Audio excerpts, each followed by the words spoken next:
What if I told you there's one MAC school that's a stronger Mountain West target than the former member Northern Illinois? I ran the numbers, and the results might surprise you. In this video, we built a matrix model to find out which MAC schools are actually fits for the Mountain West Conference.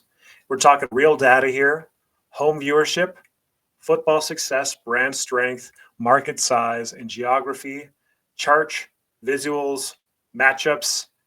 You'll see every MAC school ranked against every Mountain West school. Let's find out who belongs out west from the Mid-American Conference. Football viewership, specifically home viewership, home game viewership.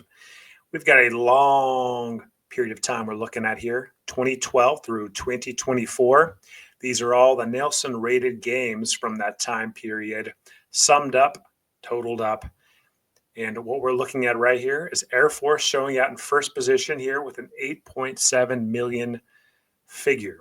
8.7 million Nielsen rated viewers for home games from 2012 through 2024. That's what that means.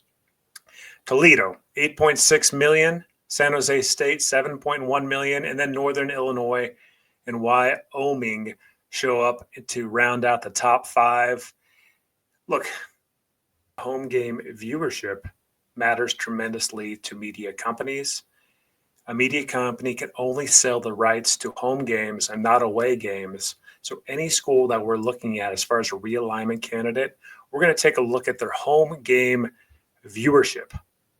That's what matters. Away games don't matter as much because a lot of times in the G6 rank, any of these schools could be playing against a bigger named opponent on the road. Here's an example. Northern Illinois played Notre Dame in the 2024 season. Northern Illinois and the Notre Dame Fighting Irish had a massive TV number, but guess who got that credit for that game? NBC, because they were airing it because it was a Notre Dame home game and they air Notre Dame games. So really the big idea here is home game attendance and viewership matters most to media companies, and that's what we're considering here. And here's another thought too. Really, any big-time opponent, the odds of them traveling to have a away game at any one of these schools that we're looking at are pretty small. So it's not really realistic that a media company could benefit off like an Alabama going to a Buffalo or a Central Michigan. So really, this is a good way to look at it. Give kudos to John Wilner of San Jose Mercury News, because he's the first one to come out with this concept after talking with several media executives. So home football game attendance, viewership, there we go. 30% of the weight in the model, a big one. Now moving on, football history. This is the Winsipedia Blue Blood rank that we love so much at Wellesley University here because it just combines a bunch of historical football result factors and punches them in and measures all of the really Division I level FBS candidates. And as you can see here, Miami of Ohio shows up in the first position with a 53 overall rank according to Winsipedia. And then Toledo, again, showing out strong, 60 rating, Wyoming with a 65, San Jose State 70, Central Michigan 70, all the way down to Buffalo in the 20th spot at number 94 overall in the Winsipedia Blue Blood rank. So what this tells you is there's not elite football brands as far as historical football results in the Mountain West in the current configuration or the Mid-American Conference. That should not surprise anybody. Still, it's important to look at historical results, and that is exactly what this factor is showing out. 25% weight for football history. Nice job, Miami. All right, here we go. Another 20% weight. Geographic proximity. Geographic proximity matters because it considers your travel. Now, what we're doing here is taking a look at the geographic center of the current makeup of the Mountain West Conference and looking how close schools are compared to that geographic center point. So you can see here on your screen the latitude and longitude directional coordinates of all of these schools, all the Mountain West schools and all the MAC schools. Obviously, the MAC schools are farther away than the Mountain West schools because we're looking at the geographic center of the Mountain West and not the MAC because we're considering Mountain West realignment candidates in this video. So what this tells you is who's the shortest travel distance and who's the longest travel distance when you shake it out. So really, when you're looking at it, the longest travel distance out of all of these schools based on the geographic center of the Mountain West is Western Michigan, the longest. The shortest out of all the MAC schools is Akron, followed by Ball State, Bowling Green, and then Buffalo. Central Michigan, Eastern Michigan, and so on. You can read the rest of the list, but this does matter because we're factoring in travel costs, total miles in the air. Look, this is not a perfect way to consider this. A lot of you have great ideas you leave in the comments that I always read and consider, but this is the way we're going to do it today on this episode of Wild Eat University. Geographic proximity, 20% of the model. It's a big deal. You want to be closer to the geographic center of the Mountain West Conference. Social media brand is 20%. We're looking at X. We're looking at Instagram, and we're looking at Facebook. We're looking at basketball and football total follower counts.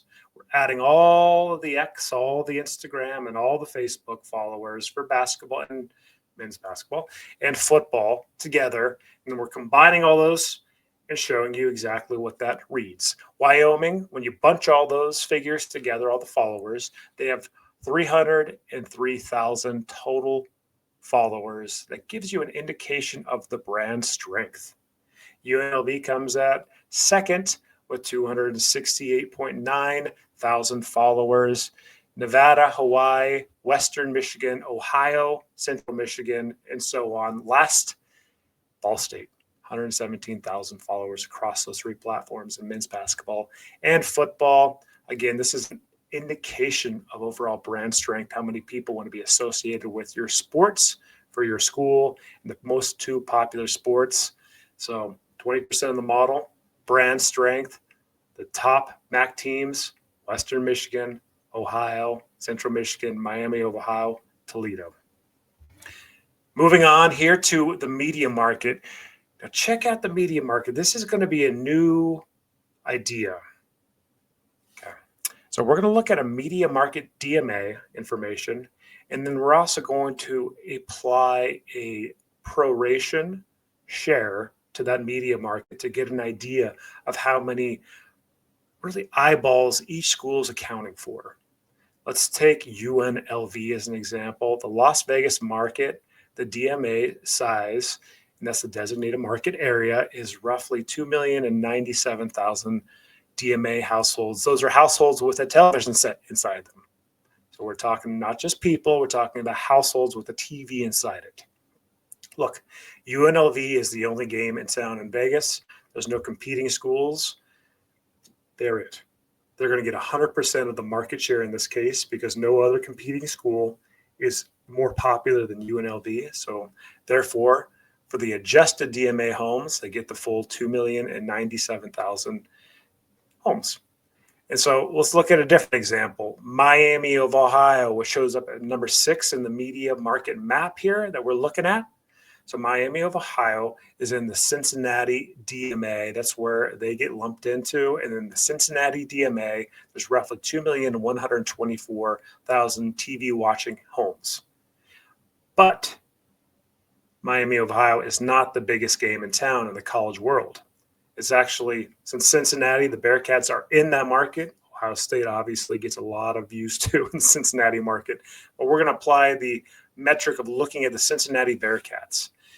And if you measure the Cincinnati Bearcats' total social media followers in men's basketball and football, and you looked at that compared to Miami of Ohio actually has 54% of all of the social media followers that the Bearcats have.